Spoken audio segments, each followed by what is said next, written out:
ఆంధ్రప్రదేశ్ ముఖ్యమంత్రి నారా చంద్రబాబు నాయుడు ప్రతిరోజు ఒకే రంగు దుస్తులు ధరిస్తారు.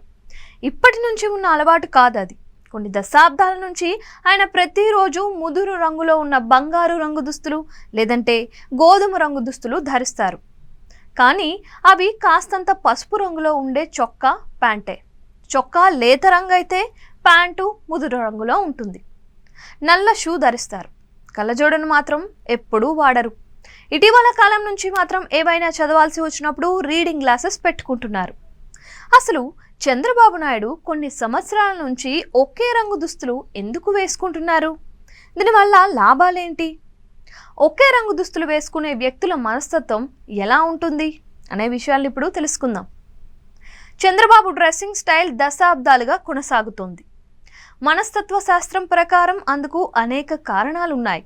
ఇలా వేసుకోవటం వల్ల మనశ్శాంతి కలుగుతుంది. ప్రతిరోజు ఒకే రంగు దుస్తులు ధరించడం వల్ల ఆ వ్యక్తికి మంచి సౌకర్యంగా అనిపిస్తుంది. అతని పాత్ర గురించి, అతని మనస్తత్వం గురించి ఎదుటివారు అంచనా వేయలేరు.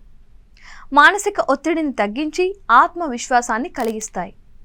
ఏ వ్యక్తికైనా తన భావోద్వేగాలను ప్రతిబింబించే రంగులనే ఎంచుకుంటారు. అందుకు తగినట్లుగానే చంద్రబాబు పసుపు రంగును ఎంచుకున్నారు. ఇవి ధరించడం వల్ల అంతా మంచి జరుగుతోంది అనే భావనను ఆయనలో కలిగిస్తాయి. పసుపు హిందువులకు శుభ సూచకం. ముందుగా ఏ పని ప్రారంభించాలన్నా పసుపును ఖచ్చితంగా వాడతారు. ఒకే రంగు దుస్తులు ధరించడం వల్ల పని మీద వెళ్తున్నప్పుడు ఖచ్చితంగా అవుతుంది అనే ఆశావాదాన్ని కలిగిస్తాయి. అలాగే ఎదుటి వారి దృష్టిని బాగా ఆకర్షిస్తాయి కూడా. సంతోషంగా జీవించడానికి, ఎల్లప్పుడూ ఆనందంగా ఉండటానికి ఉపయోగపడతాయి. తమను తాము వ్యక్తిగతంగా ప్రమోట్ చేసుకోవడానికి కూడా ఒకే రకమైన దుస్తులు ధరిస్తారు. నిర్దిష్టమైన రంగును స్థిరంగా ధరించడం ద్వారా వారు ఒక రూపాన్ని సృష్టించిన వారు అవుతారు. చంద్రబాబు ధరించే దుస్తులు కూడా తెలుగుదేశం పార్టీ రంగు అయిన పసుపు రంగు కావడంతో సింబాలిక్గా ఉంటుంది. వ్యక్తిగత బ్రాండ్గా ప్రజల్లో ఇమేజ్ క్రియేట్ అవుతుంది. చంద్రబాబు నాయుడు అనగానే అందరికీ ముందుగా గుర్తొచ్చేది ఆయన ధరించే ఒకే రంగు దుస్తులు. ఆ తర్వాతే ఆయన ముఖం గుర్తుకు వస్తుంది.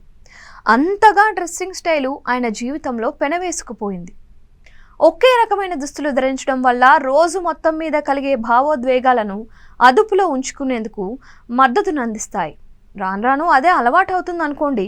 ఒక్కసారి అలవాటైన తర్వాత దాన్ని వదులుకోవడం చాలా కష్టమవుతుంది. అందుకే మన రాజకీయ నేతలు కూడా దాదాపుగా అందరూ తెలుపు రంగు దుస్తుల్లోనే కనిపిస్తూ ఉంటారు.